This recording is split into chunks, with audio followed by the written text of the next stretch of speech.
I'm Mia Grady here in the KHOU 11 newsroom with a preview and a quick chat with my colleague Grace White. She is back tonight at 10 in just a little over an hour with another cold case, her missing pieces. And just so people understand, these are cold cases being investigated. That's right, Mia. They're cold cases. They have not been solved yet. You know, some are older cases. We've worked on cases from the 70s, 80s is the one we're talking about tonight, but we've also worked on cases from the 2000s. So it's a wide range, but these are cases investigators have either reopened or they're asking for help with from the community. We've been doing this since 2016. It's hard to believe, but we've featured more than 40 cases now, and there's more work to do. There's always cases to cover. Right. Investigators looking for those essentially missing pieces. Tonight's case dates back to 1981. That is 40 years old. It's a long time ago, Mia, but it's amazing when we were visiting with this family, the family of Karen Douglas, murdered, as you mentioned, 1981. It's like it was just yesterday for them. They are still grieving. They're still processing what happened to their beloved wife, their beloved mother, sister. She was so many things to this family. And we want to show you some behind the scenes photos from our shoot. You know, we've worked on this case for several weeks and they shared memories and family photos with us. Karen was 22 years old. She had just gotten married her high school sweetheart. You can see her and Randy Douglas in that picture, surrounded by family. They lived in Northeast Harris County. They had a very close family. They had just had a baby girl who was 3 months old at the time Karen, her mother, was killed. So it was an incredibly tragic case and something that they're still dealing with all these years later, even though it's been 4 decades.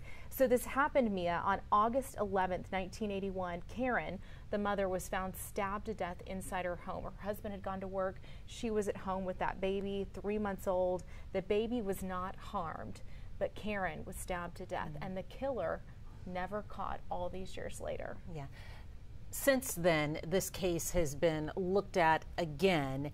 When did they start working on this cold case again?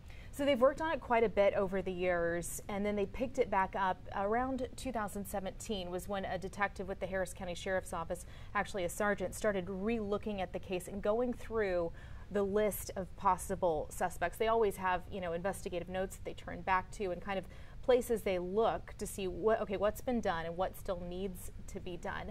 And something that was interesting that we learned as we've been talking to detectives and the family is that Karen, the victim, was attacked. She basically survived a home invasion a few days before her murder. This same woman endured a home invasion. My goodness. And so she was able to get away, and she told her family that the man who barged into her house the first time, the few days before her murder, was in a ski mask, and she described him as a punk kid, so a younger person, but that he had a knife and that he was threatening her. So she was able to get away, run to her family's house nearby, and tell them what had happened. And we asked her husband, her family, do you think it's the same person? And they said yes, they believe it was. And then when we sat down with the sergeant at the Harris County Sheriff's Office, they actually showed us a sketch that they have from the 80s in the case file. And they told us that they have reports from the 1980s of other women who were frightened, scared by a suspect matching the same description. So it's really interesting that Karen may not have been the only victim here. Right. You see me looking down at the laptop here. That's because I'm interested to know if any of you who are joining us this evening remember this case, perhaps. Obviously a tragic and terrible case, but we believe that she was one of a couple of home invasion victims as well, too. So maybe perhaps there's something there that you recall or remember about it. So let us know. What type of leads, if any, have there been, Grace? So they have had people that they've looked at over the years, and they're taking that list again and looking through that list to try to figure out, you know, where are these suspects now? Sometimes they're suspects that are, in prison, or sometimes there's suspects that have moved to certain other places, and so they're tracking all of that now. But they're also, a big reason why we're featuring this case is they're reopening the case for DNA testing, which we've seen a lot of success with that in our other cases, Mia. And so they've told us they are looking at the evidence they have, and they're going to be running that for new DNA testing. So that's really exciting. It's something that they're just beginning to do, so we'll be following that as they continue to try to build a suspect's profile off of that DNA. Yeah, so Grace, we have some folks who are joining us. Carrie says, I remember Carrie Middleton.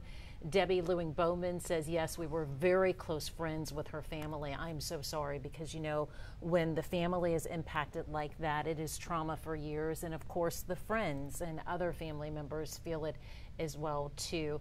Yes, we are discussing a cold case from 1981, a 40-year-old murder that's gone unsolved. But Grace, I know there's been so much technology that has really helped put together the missing pieces in so many different cases.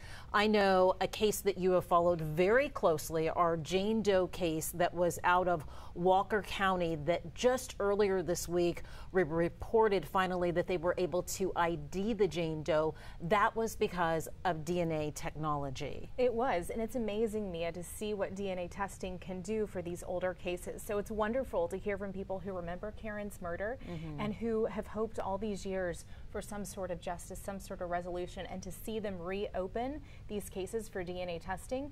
It's amazing, because this technology is evolving. Like you mentioned, this is technology they didn't have back in the 80s, and it's changing as the years go on.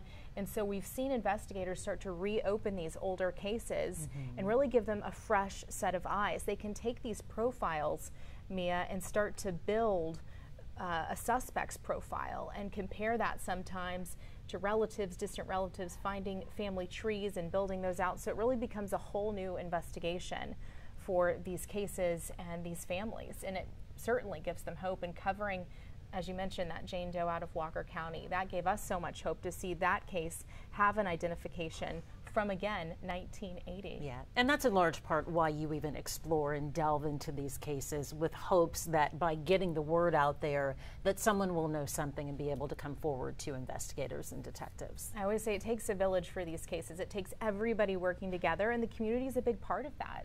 These families have never forgotten.